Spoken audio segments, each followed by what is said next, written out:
Welcome to the show. My name is Charlton with Big C. This is Charlton and Big C Sports, coming to you worldwide on the Big C Sports Network, on the #1 network in the United States of America. And Big C Sports has been voted the #1 sports show in the universe, according to Big C.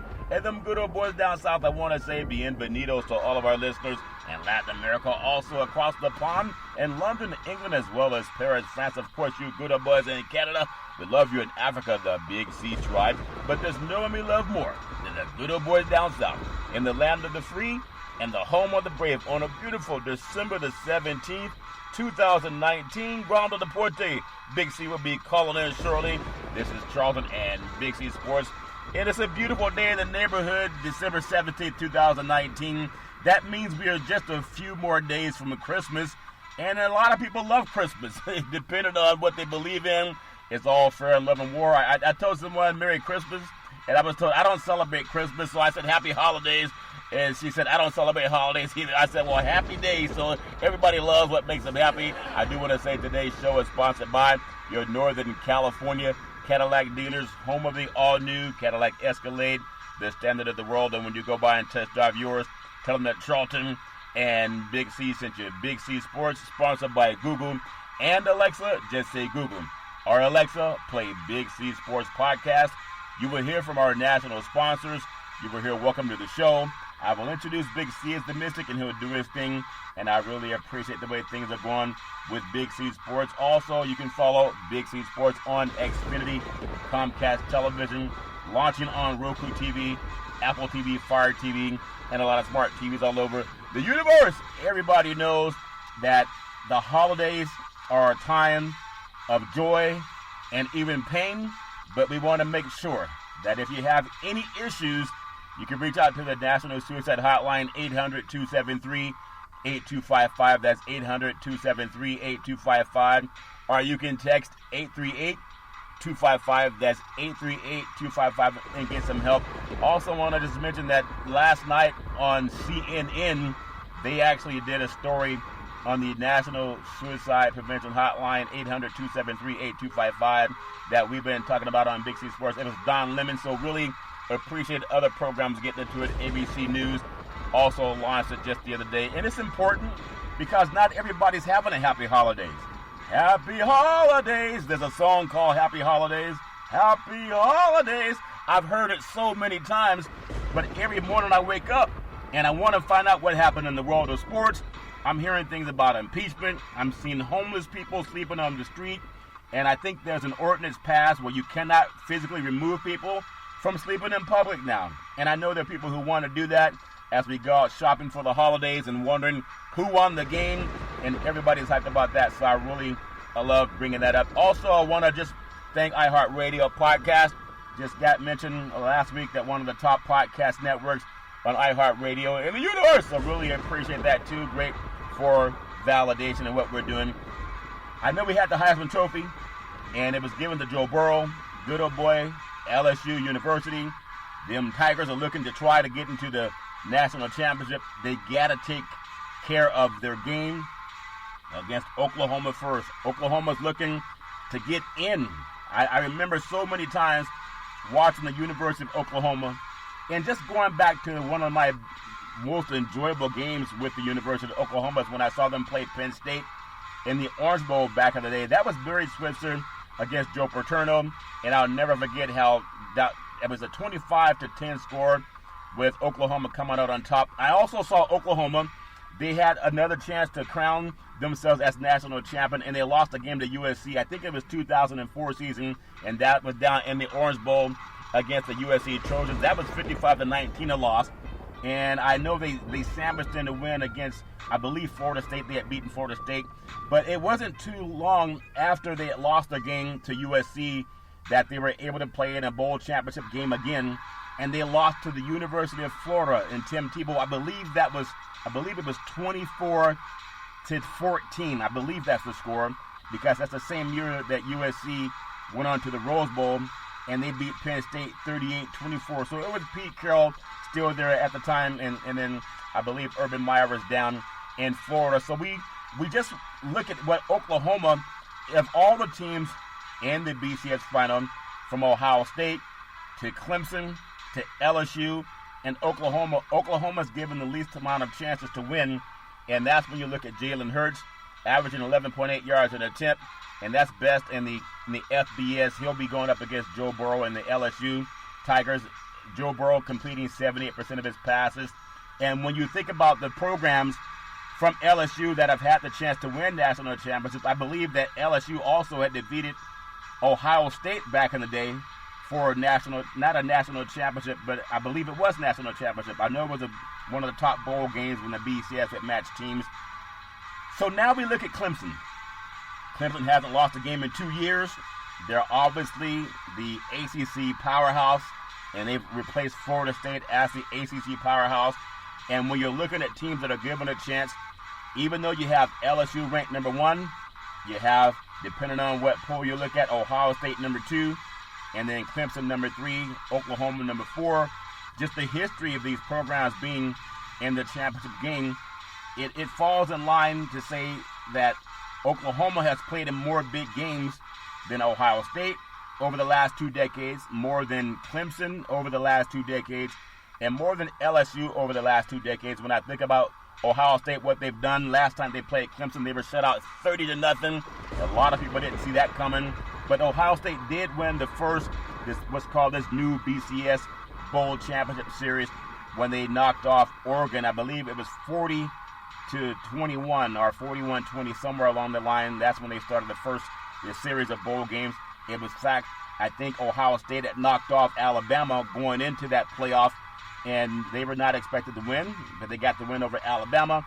And then it was Oregon knocking off Florida State down in the Rose Bowl. So I know a lot of people are always looking for a reason that someone's going to win or lose.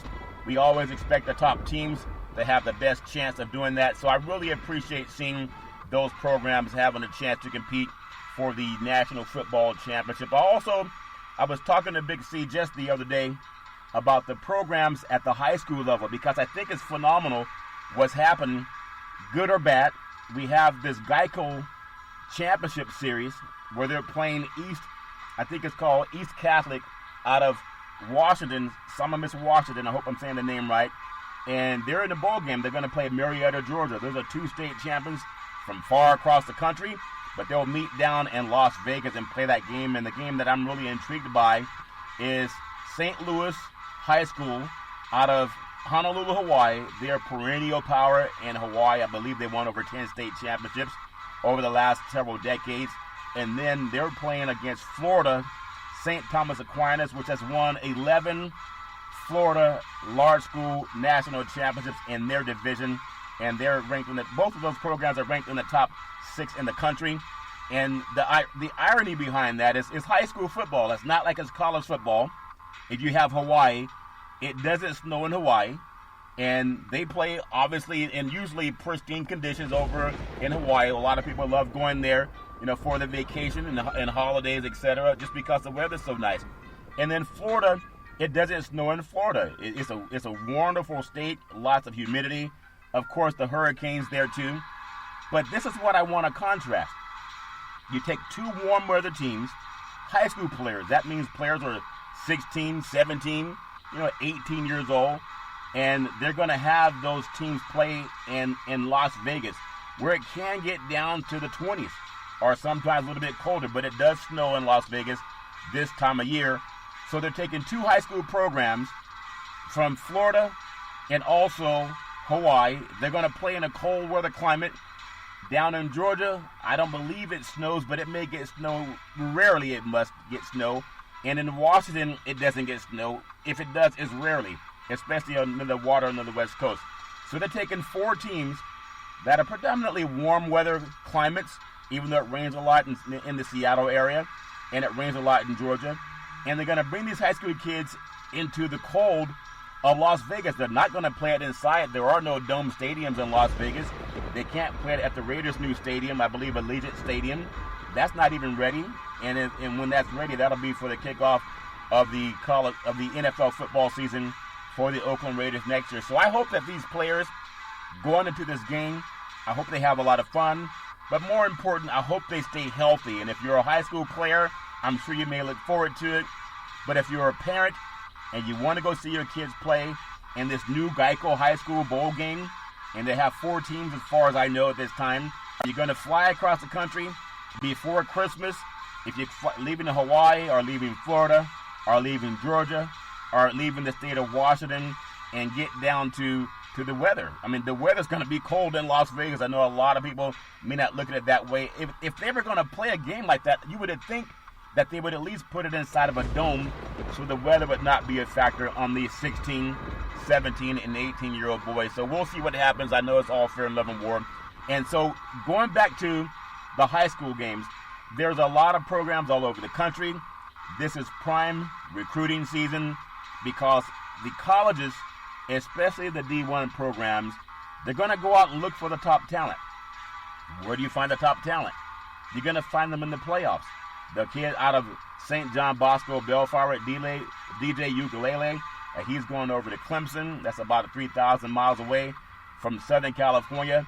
And so he's going to take, his talents on the road. He's about 6'5", 230-pound quarterback that can do everything, can run, can throw every pass. He reminds me of Randall Cunningham, the way he runs and the way he throws the ball. Very, very accurate. And then Bryce Young out of Mater Dei. He's the number 2 high school prospect quarterback in the country. He's going to Alabama. He reminds me a lot of Russell Wilson for the Seattle Seahawks. I think they'll have great success, both of those programs, and I wish them nothing but the best. I just hate seeing high school kids having to play a game right before Christmas, and they've already won their state championship, but I know people are doing whatever they got to do to get the money, especially Geico. Some of the bowl games coming up, December 20th in the Bahamas. The site is Nassau, the Bahamas Bowl. I know people go to the Bahamas for vacation. Depending on how the weather's going to be, Buffalo 7-5 versus Charlotte 7-5. That's great for those athletes to be able to do that. And people might think, why would someone spend money traveling across the country to go see a team in Buffalo that's 7-5 and a team that's Charlotte that's 7-5? They're barely above 500, but they get in. And I'm sure it's great for the kids, even though there may not be a large fan base on hand. It usually is not, but it's still a great getaway. Also, we go to Frisco, Texas. It's called the Frisco Bowl in Frisco, Texas, Utah State, and they're out of the Mountain West Conference. They're 7-5. They're playing Kent State, and they're 6-6. Utah State has had a pretty decent season, even though they have a couple of losses. Their losses, they lost to LSU. They actually played LSU down in the South, and they were beaten up pretty good, but it's still a team that can move the ball well. I know they have, of the programs of Utah State, BYU, and then they have some other, some lower level programs, but those 3 programs are really carrying the banner for the state of Utah. They're not just playing down, they're playing up against better competition. The Celebration Bowl. I remember celebrate good times. Come on. I know I'm not a threat to any musicians out there singing, but I remember the song Celebration. Well, they have a Celebration Bowl in Atlanta, Georgia. North Carolina A&T. They're 8-3. They're playing Alcorn State. It's nice when you get the historical black colleges that are being invited into a bowl game down in the beautiful city of Atlanta, Georgia. Looking for the best to come out of that. And what I love about that program, North Carolina A&T, I saw them, they first came out to California, I believe it was 1988, they played a college playoff game, and now they've moved up in division, but I remember that program from back in the day also, as well as they have a North Carolina Central. Those 2 programs do a really good job in putting athletes on the field. If we go to another state, December 21st, we have the New Mexico Bowl in Albuquerque, New Mexico. Central Michigan 8-5 versus San Diego State 9-3. And of course, Central Michigan is a lot farther away from Albuquerque than San Diego State. San Diego State will not have to travel quite as far. Should be the advantage for the Aztecs, 9-3 on the season. Central Michigan's 8-5. San Diego State has flirted with the top 25 ranking most of the season. I give them the advantage in that game. Now, we all need a cure. I remember Ashford and Simpson, they had a song called Found a Cure. Okay, I'm not a threat to Ashford and Simpson, they were singing, but it was called Found a Cure. I remember it because I used to listen to it all the time. It was about love. Well, this is about football, and they've found the Cure Bowl in Orlando, Florida, land of Disney World. You have Liberty 7-5 versus Georgia Southern.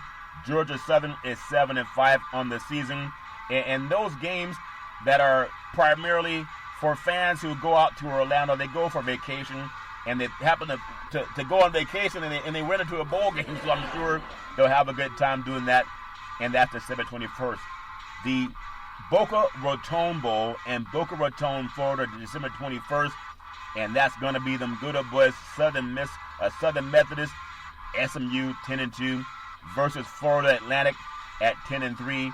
What arguably was going to be a great game. Southern Methodist, just to see them back, not the Pony Express anymore, but they are a team that's really been rebuilt from the ashes. They were on probation. They lost their program back in the day. I think too many people received too many large paper bags, Big C. I think you understand what I mean. But they're back now, and they're actually in a bowl game, so it's great not only for the players, but it's great for the history of that great program, SMU football, deep in the heart of Texas, in the Dallas Metroplex. A lot of people, that program was what University of Texas is now. They used to be that back in the day, and maybe even better. Another game in the South, December 21st, the Camellia Bowl, Montgomery, Alabama.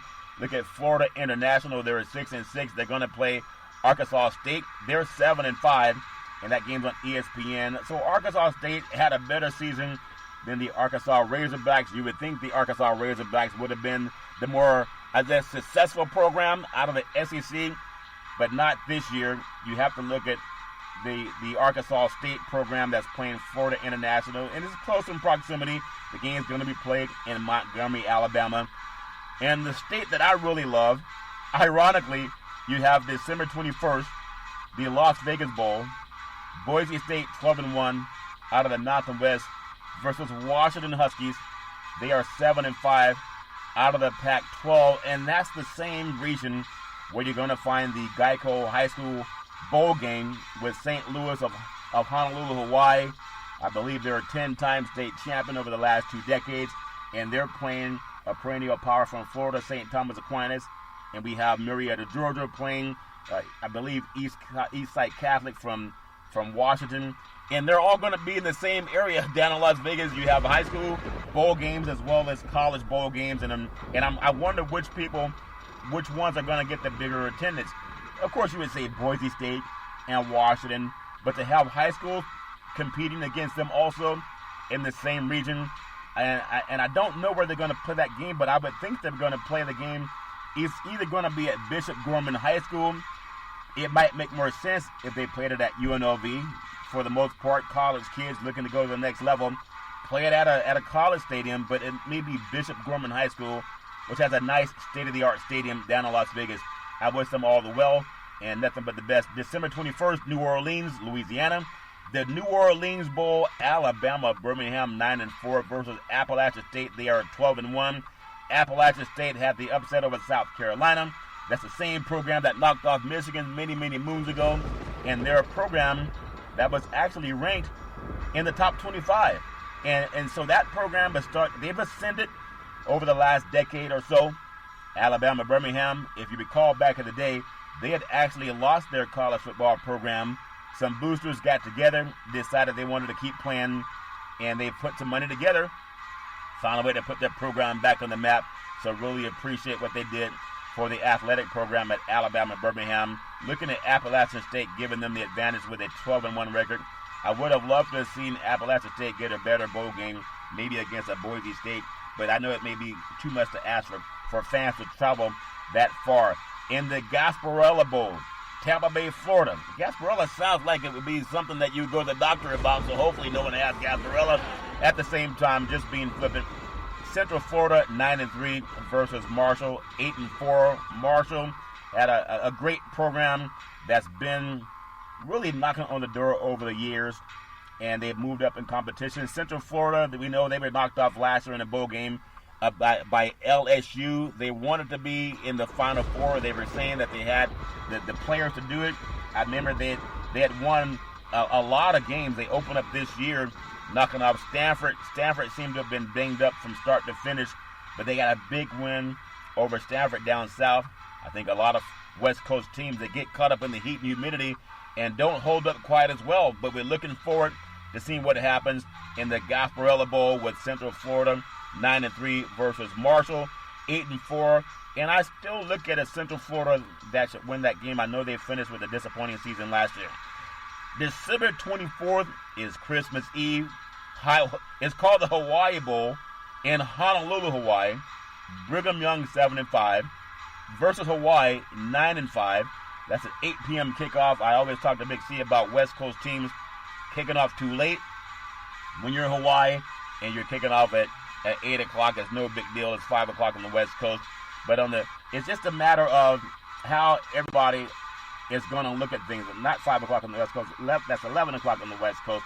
But not everybody's going to look at things the same way. But most people on the East Coast will be asleep at that time. Three hours difference from California. But it is a reunion of what used to be called the WAC Conference, Western Athletic Conference, with BYU and Hawaii kicking that one off in the Hawaii Bowl in Honolulu. I wonder who's going to get the benefit of the doubt. If there's any blown calls or bad calls, you think the guys on the island will stick together? Might be one that Hawaii wins. I know they can throw the ball as well as anybody. And BYU not that far behind. In December 26th, as I just noticed, they decided that no college football games will be played on Christmas. That's left for the NBA. They'll make you play on Christmas.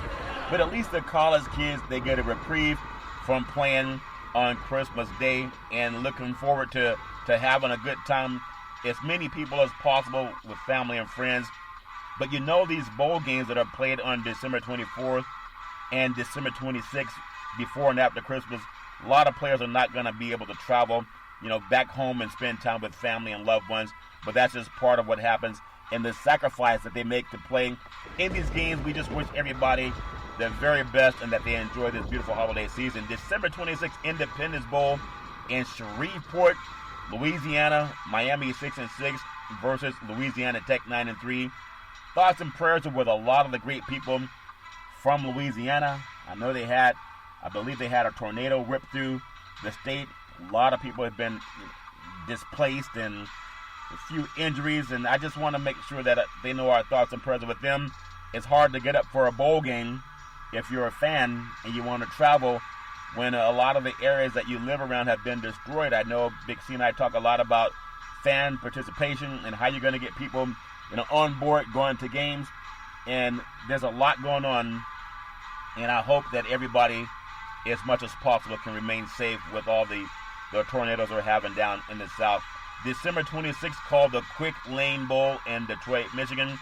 Pittsburgh is 7-5, and they're playing Eastern Michigan, that is 6-6, and that's an 8 p.m. kickoff as well. Pittsburgh, that's a team. I remember when you think about alumni from Pittsburgh, Tony Dorsett comes to mind, Dan Marino, but so many other people that come to mind when you think about that program. They're not what they used to be back in the days when they were competing for at least top 20 programming, but they're 7-5, and it's good to see them back in a bowl game. December 27th, the Military Bowl in Annapolis, Maryland. You have North Carolina at 6-6 versus Temple 8-4. That to me is a game that Temple could win. Temple's been playing a lot better football over the last maybe the last 7 to 8 years. They've changed their uniforms. They look a little bit more sexy for young kids, not like Oregon, where they have 20 different types of uniforms. But they do have a little bit better brand of football, the Temple Owls. And obviously, when you have a game like the Military Bowl, it would have been nice, just a thought, if we had one of our academy schools, maybe the Air Force or the Navy or the Army in that bowl, just because of the name of the Military Bowl. But I'm sure they'll do well to represent our country. North Carolina, the Tar Heels, and the Temple Owls. And just a side note, college basketball, for the first time, I think, in 106 rankings, North Carolina fell out of the top 25. But that's for the guys that like to bounce the basketball around. Football, they haven't been as consistent as the basketball program. But maybe something for their fans to hang their hat on, watching the North Carolina Tar Heels play in a bowl football game. The Pinstripe Bowl, New York City. It's amazing when you think about that. Wake Forest 8-4 versus Michigan State 6-5. Make that Wake Forest is actually 6-6. Michigan State 6-6. Wake Forest is 8-4 in New York City. I wonder what the weather's going to be like in New York City, December 27th, in the Pinstripe Bowl. I believe that we're here. There's talk that Giuliani may be there for the coin toss. That's just talk that Giuliani might be there for the coin toss. Don't know if that's going to happen or not. But wouldn't that be funny when you think about all the shenanigans that have happened in New York City, Big C? If Rudy Giuliani is there for the coin flip, I'm sure he'll be Spygate Part 2. He'll audio tape the sidelines to see what the other programs are doing. But I wish them nothing but the best in the Pinstripe Bowl in New York City. Wake Forest 8-4 and Michigan State 6-6. Down in the state of Texas, the Texas Bowl, you have the University of Houston. The site is in Houston for the Texas Bowl. And you have Oklahoma State 8-4 versus Texas A&M 7-5. If you look at Texas A&M, they probably had more losses to top 25 teams than anyone in the country, losing games to Alabama, losing to Clemson outside of their conference. Of course, they got to play LSU. They're playing Auburn. They're playing Georgia. So imagine how Texas A&M has to feel. Most of the teams they lost to were ranked in the top 15. And they were a team that was also ranked in the top 25 when the season started. But if you look at anyone in the country, I doubt if you find anyone that played a schedule as difficult as what Texas A&M played. Wish them nothing but the best as they take on a powerful Oklahoma State and Chuba Hubbard with their powerful running attack. A game that I have a lot of interest in because I am in California and I've always watched this game over the years. It has always been ancillary to the Rose Bowl. It is December 27th, the Holiday Bowl in San Diego, California. So much for the stadium not being good enough for football. The Chargers left, but San Diego State still plays there. You have the University of Iowa, the Hawkeyes, versus the University of Southern California, 8-4. Iowa 9-3, Southern California 8-4. Clay Helton staying at the helm for the USC Trojans. This is a program I've loved watching for many, many moons. They were always the example of college football. As far as winning, thinking about guys like coaches like John McKay, going back to guys like, of course, when you think about it, love him or hate him, O.J. Simpson, the Juice, and there's Mike Garrett, there's Anthony Davis, Marcus Allen, Charles White. Everybody loves Reggie Bush, the late Sam Bam Cunningham, Rodney Peete. We just, Junior Seau, so many great players have played for the University of Southern California. Matt Leinart, the days of the great Pete Carroll. I mean, there's been so much talent going through Southern California. You just want to see it come back. Lately Sam Darnold. I always thought Sam Darnold could have used another year at USC. But everybody has a love-hate relationship for the program. The men of Troy, Southern Cal, is that white horse that they run around. And when I remember doing games, when I got started in broadcast on the West Coast, late Tom Kelly, a broadcaster at USC football, opened the door for me, got me an opportunity. Will always be grateful for that. And partly why I love the University of Southern California so much, and I just wish them the best. I want to see them back on top, not just because I'm in California, but because I got an opportunity that came from the University of Southern California. And I think football is always better when you have USC on top. We're going to take what's called the Big C timeout, come back and run down some more of football as we'll take the Big C timeout. We'll be back in a moment, and we hope that you'll come back and join us.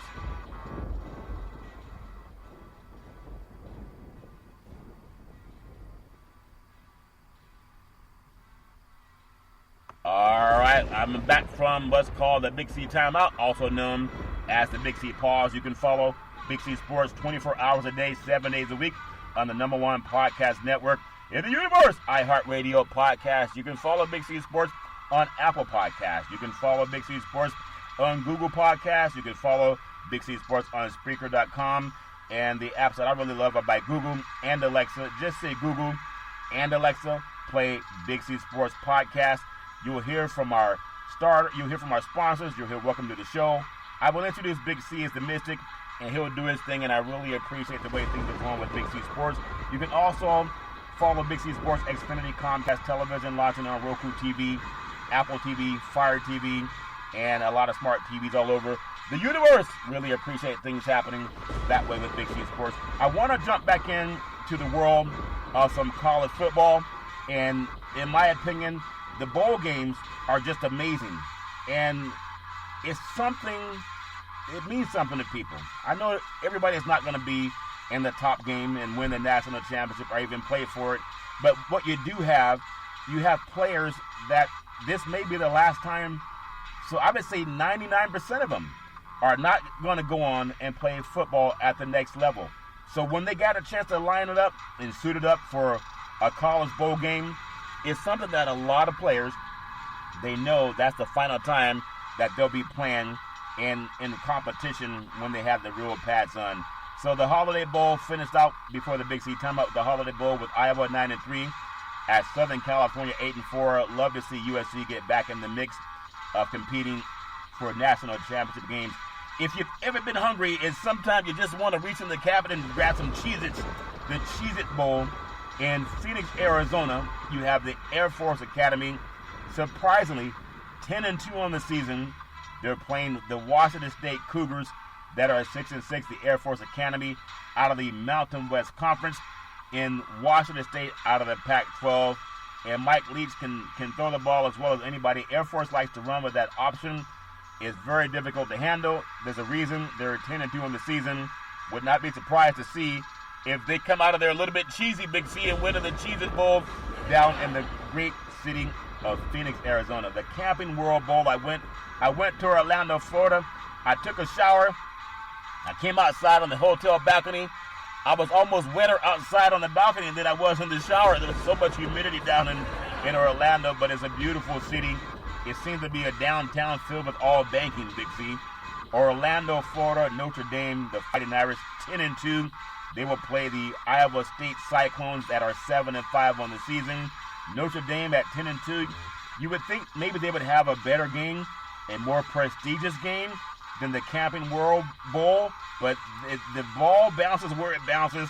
I still know that Notre Dame, a lot like Southern California, if they're not competing for a national championship, whether they admit it or not, it is a little bit of a disappointment. They're a lot like the Alabamas and the Clemsons and the Ohio States. They're always looking to get their name out there, from Eric Parseghian to the great Lou Holtz, and now you have Coach Kelly.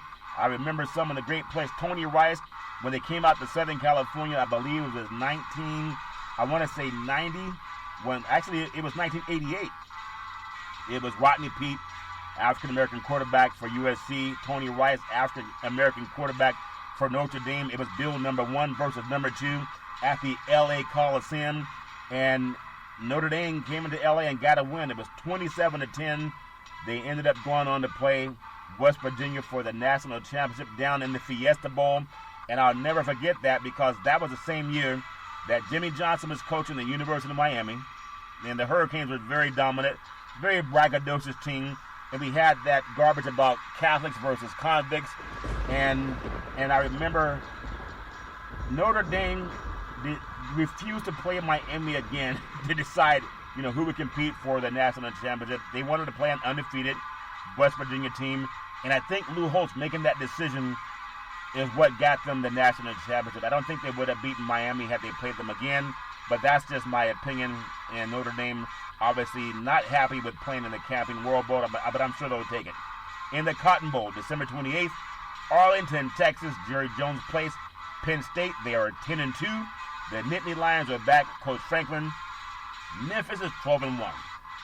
Penn State, in my opinion, is a lot more talented team than Memphis.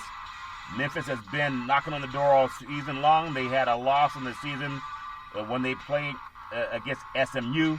But prior to that, they were a team that was in the top 25 in the country and hoping for bigger things. But they're not a Power 5 program. Penn State, I know they lost a couple of close games to Minnesota and to Ohio State. But I would not be surprised if they fell at Memphis. Not because they're not a better team, not because they're not more talented, but there may be a lack of motivation, even though people may not say that publicly. but it's a motivating factor for Memphis to knock off Penn State more so than Penn State to knock off Memphis. Penn State was trying to get into the bowl championship series, so I wish both teams nothing but the best. The Peach Bowl. Sometimes you're hungry and you just want to eat a peach, and if you don't mind mixing it, you can have it with Cheez-Its. So and Phoenix has the Cheez-Its Bowl, and then Atlanta has the Peach Bowl, and that's going to be for all the marbles. LSU in the college football playoffs, 13-0 versus Oklahoma, 12-1, and the game is a 4 p.m. kickoff on the ESPN. I know there's a lot of people that are favoring LSU in this game. If you can't score 40 points, you're probably not going to beat LSU. Oklahoma, they have the kind of team that can score 40, but for the most part, they're a team that's going to get you in the 30s. And we saw what happened in their Big 12 championship game against Baylor, and even in the what's called the Red River, shootout down in Texas against the University of Texas. They're not a team that scores over 40 points often unless they're playing against inferior competition.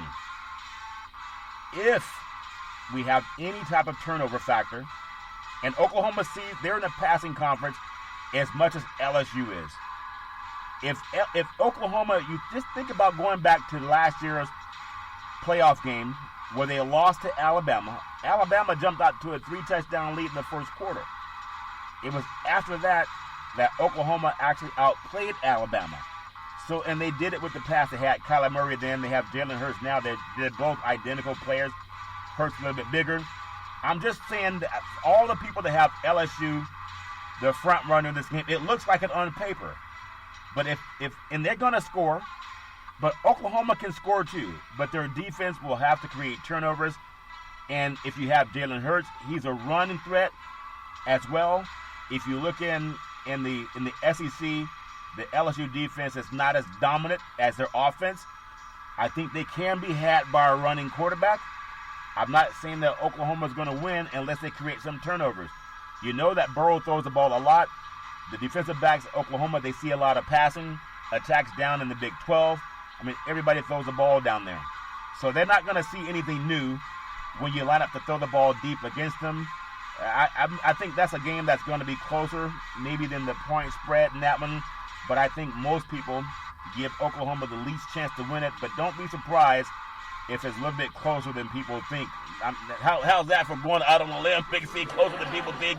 It's all fair love and war. But I really can't wait to see that game, the Peach Bowl, December 28th, down in this beautiful city of Atlanta.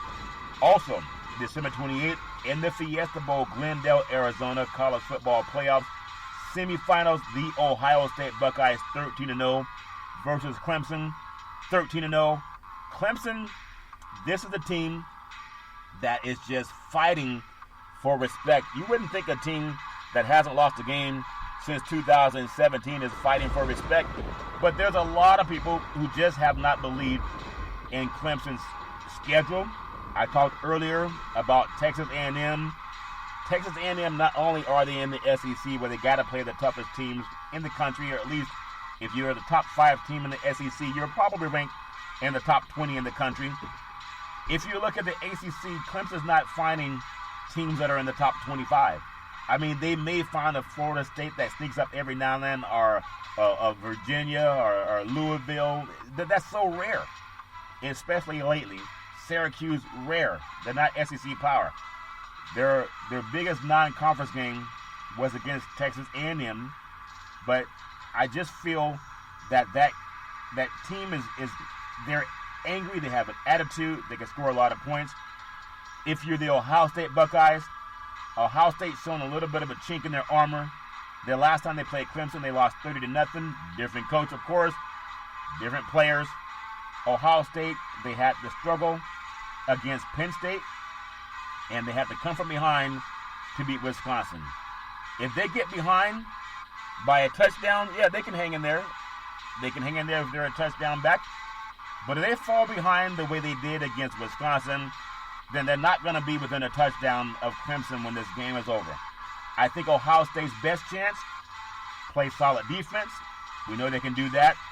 But you're going to have to go in there and put at least 38 points on the board. I don't think anyone's going to hold Clemson under 38. maybe even 40. But their defense is sound.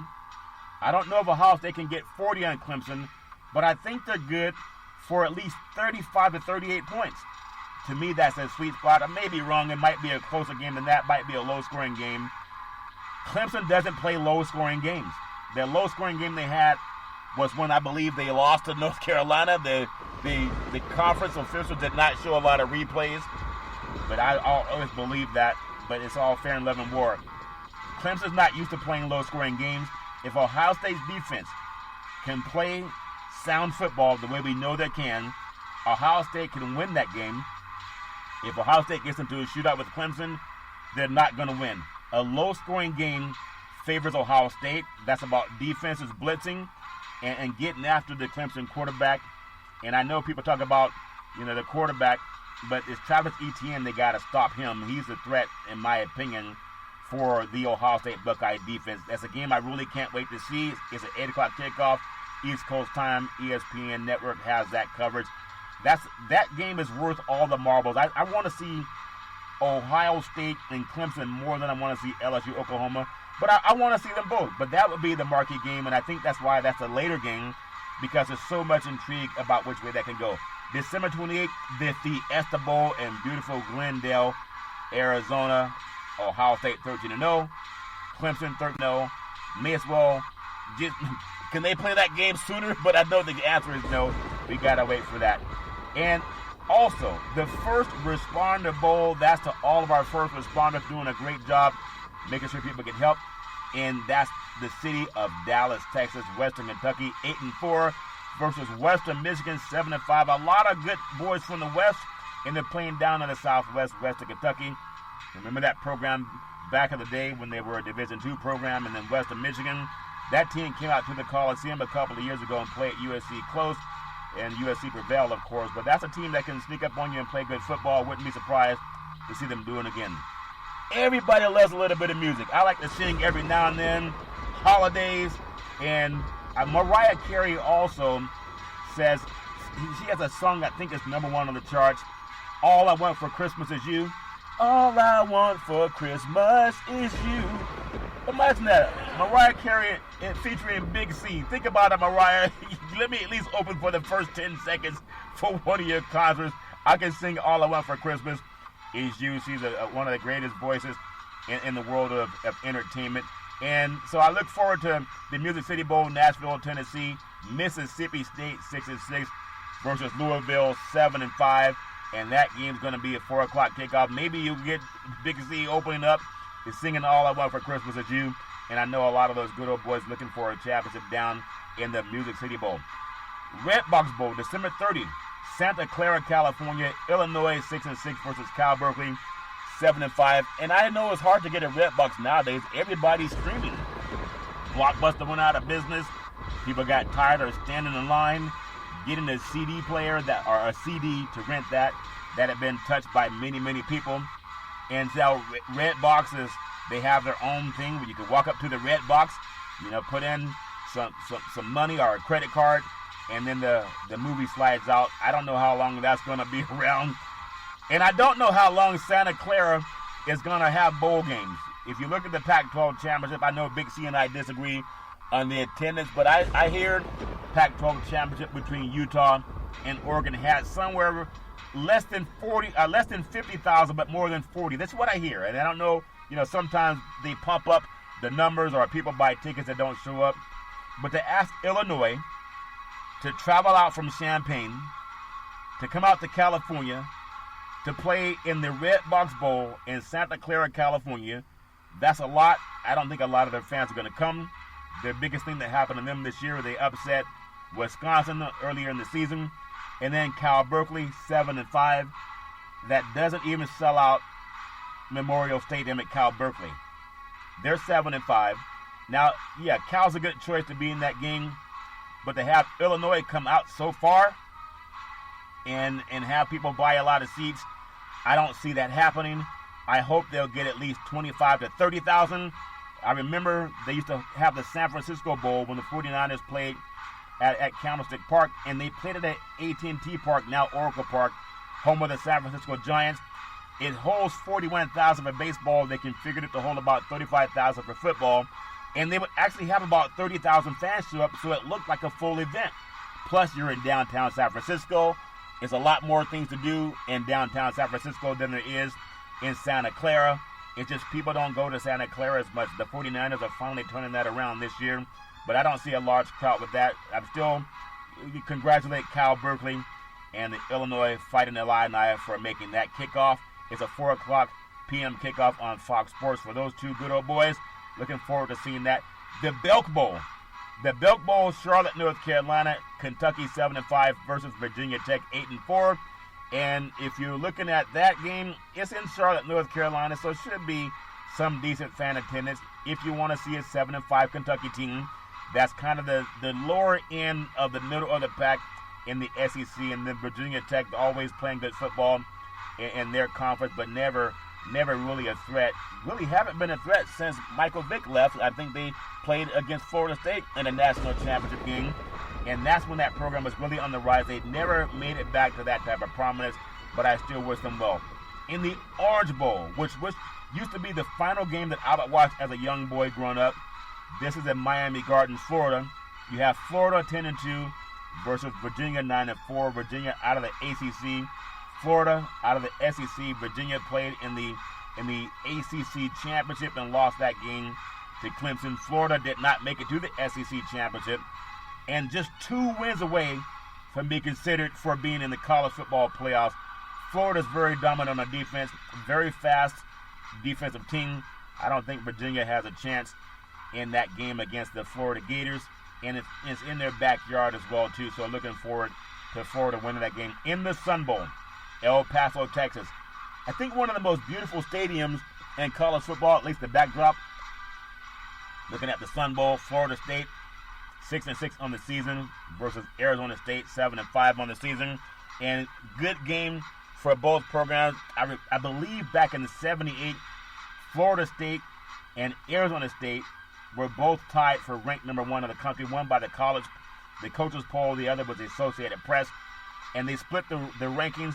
Many people felt that Arizona State was a better team back in the day. You're going back 30 plus years, but these two programs will collide down in El Paso, Texas, in a beautiful scene for college football. Florida State been through so much, a lot like Miami. Whatever happened to Florida State and Miami? They're both 6-6. These are two teams that have won national championships. They had the great marquee matchups that were always must-see on TV, and now they're just 500 football programs. I talked to Big C a lot about West Coast football and why. I mean, it's still great out here, I believe. But a lot of athletes from California are going south. But when you look at Florida State and Miami, you're in the heartbed of high school football talent as well.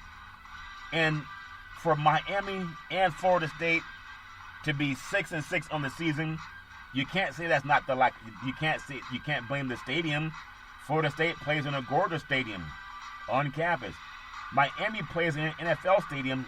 Yeah, it's in Fort Lauderdale where the Dolphins play, but it's state-of-the-art stadium, but it's not on the campus. But those programs are in the hotbed of high school football, just like USC and UCLA are in the hotbed of high school football as well.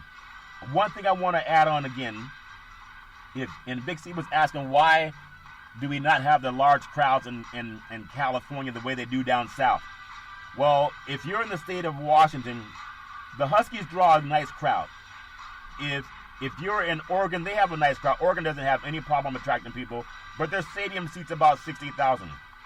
If you're at USC or UCLA, try buying a house in Southern California, whether it's Westwood or Los Angeles, greater Los Angeles, for less than $700,000 for a family of 4. You can't do it. There are parts even in the Bay Area. If you look at Stanford, and there are times Stanford Stadium seats 52,000.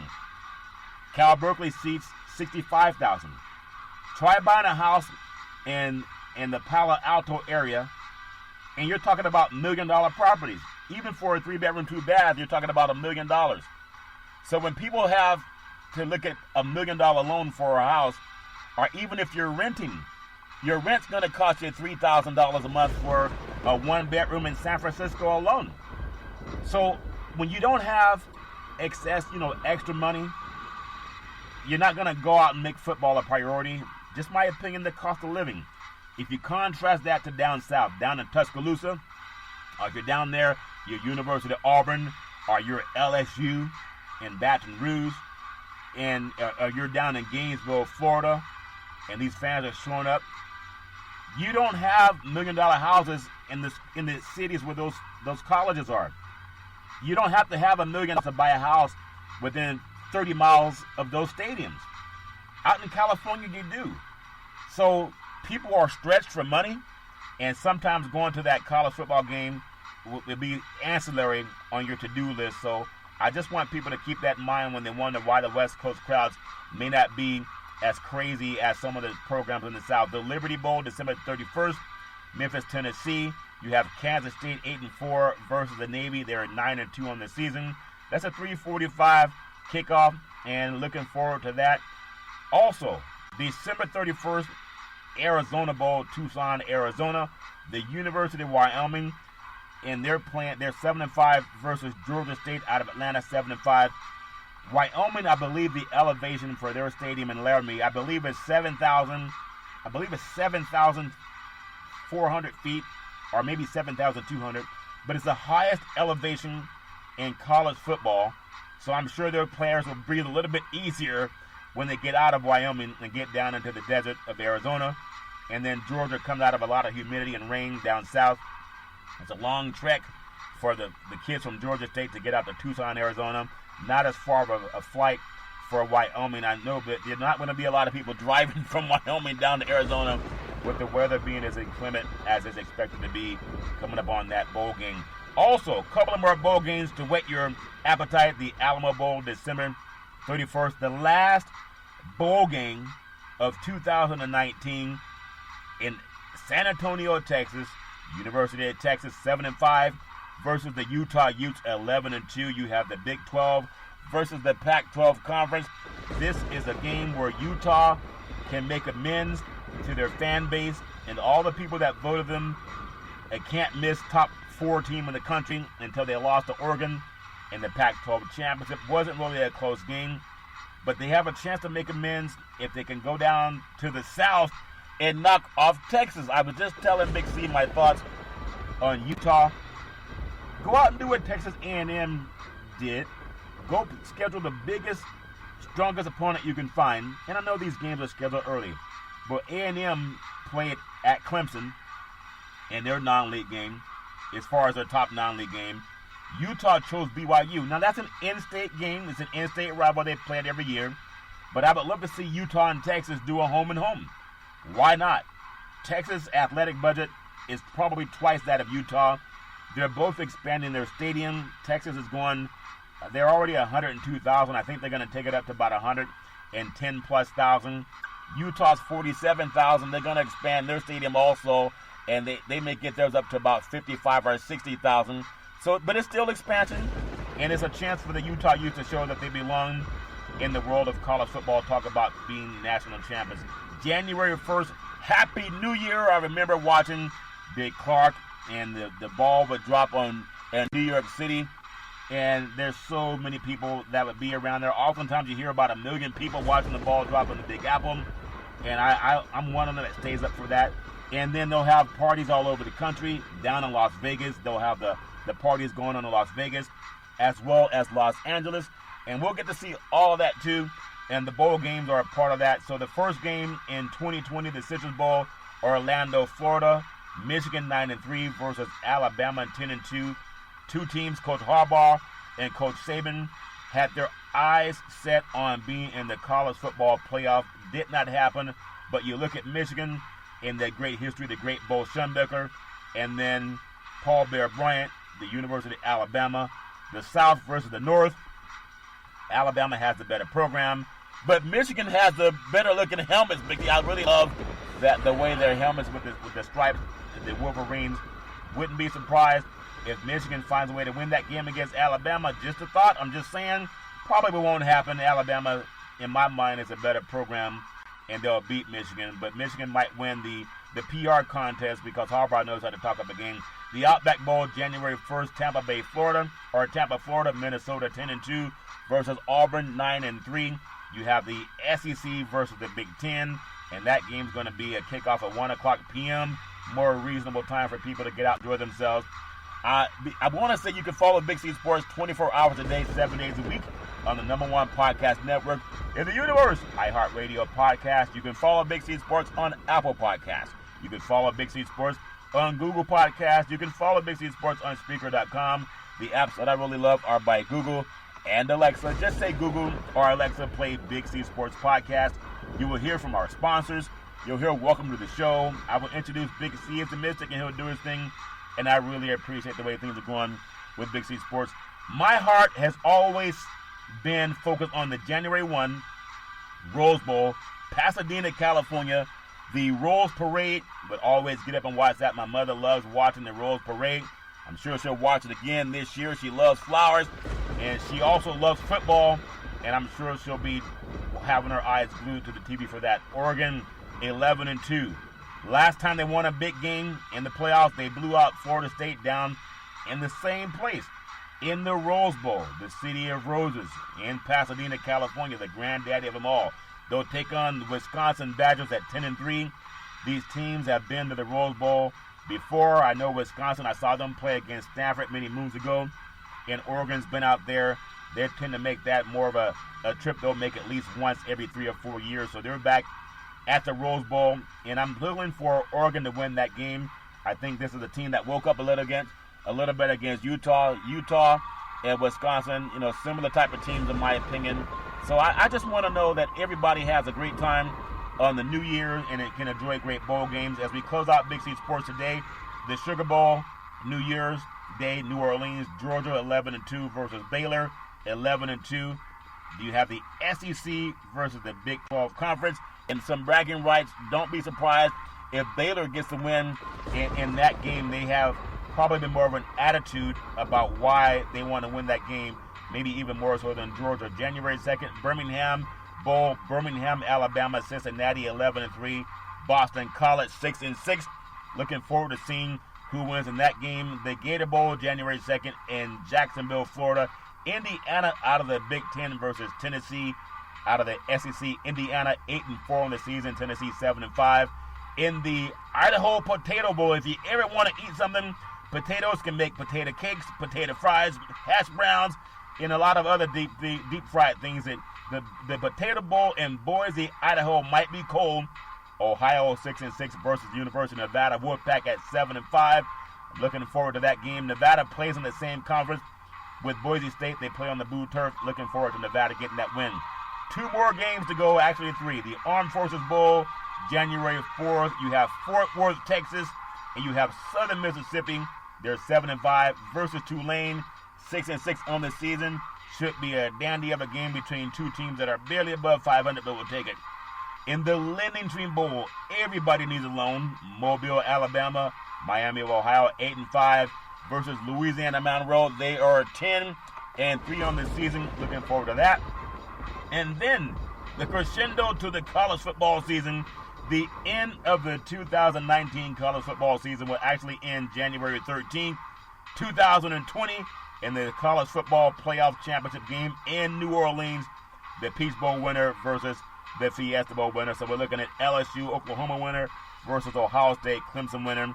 And I know everybody's looking forward to following all the festivities of the bowl games coming up. So I know that everybody has their own thought about who the better teams are and traditions. We'll see that. Final thoughts on Big C Sports. NBA basketball Tuesday, December 17th. Sacramento Kings at the Charlotte Hornets. Los Angeles.